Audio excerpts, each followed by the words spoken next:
The government of Canada made significant changes to the visa requirements for Mexican citizens. First thing first, you need to know that if you are a Mexican citizen and you held a valid ETA, your ETA is not valid since 11:30 p.m. of the 29th of February 2024. What they have done, they have canceled all ETAs for Mexican citizens. The only people who have not lost their ETAs are those people who also hold valid study permits or work permits. So unless you hold a valid work permit or study permit in Canada, your ETA is not valid anymore. What does that mean? This means that you are likely need to apply for a new ETA or a TRV if you intend to travel to Canada. Now, if you in the past 10 years held a TRV or a visitor visa to Canada, or if you're currently holding a non-immigrant visa to the United States, in those circumstances, you are eligible to apply for a new ETA. An ETA is electronic travel authorization, meaning that you don't need a visa to travel to Canada. However, you need to apply for a new ETA. Again, if you're holding a valid work permit or study permit and a valid ETA, you don't need to apply for an ETA again. But in all other circumstances, assuming that you either held a valid visitor visa to Canada in the past 10 years, or you're holding a valid non-immigrant visa to the United States today, you may apply for a new ETA.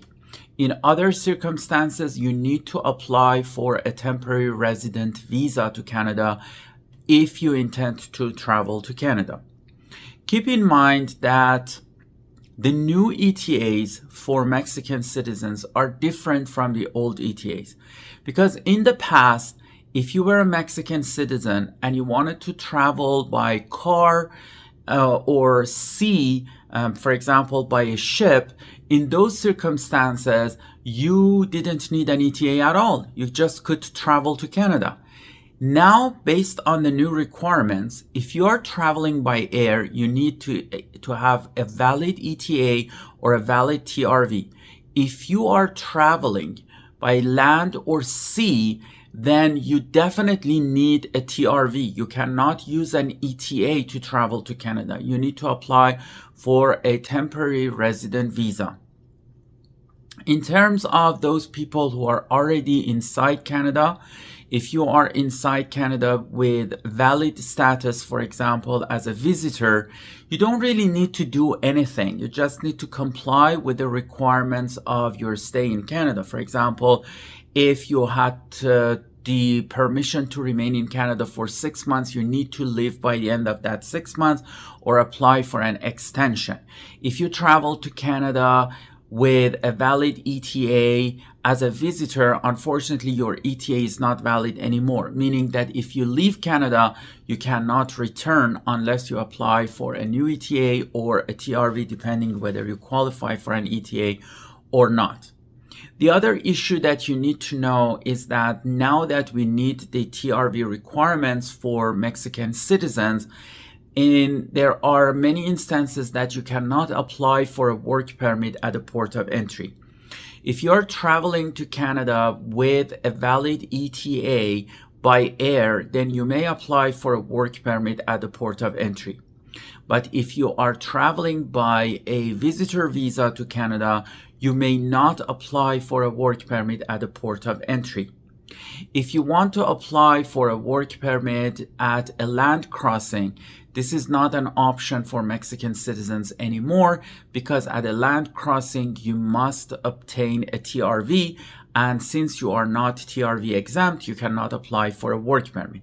However, the option of flag polling is available to Mexican citizens in most circumstances. In terms of the agreements that we've had, for example, for seasonal agricultural worker program or for CUSMA, Canada, US, and Mexican agreements, They are still valid and they are intact. It's just that the way that you apply for your work permit has changed, and for many people, they need to apply for their work permits online. You, as a Mexican citizen, never could apply for a study permit at the port of entry, so this remains the same. You still cannot apply for a study permit at a port of entry. I have written an article about different scenarios and how you need to respond to these changes. Please visit my article. I will post the link below this video. If you need customized information and solutions, if you're looking for your options, you can always book a consultation session with me. For those of you who don't know me, my name is Al Parsai. I'm a regulated Canadian immigration consultant with 13 years of work experience. I'm an adjunct professor at Queen's Law University in the field of immigration. I'm the best-selling author of 88 Tips for Immigration to Canada and the author of multiple articles about immigration. Wish you the best, and I hope that we'll see you soon.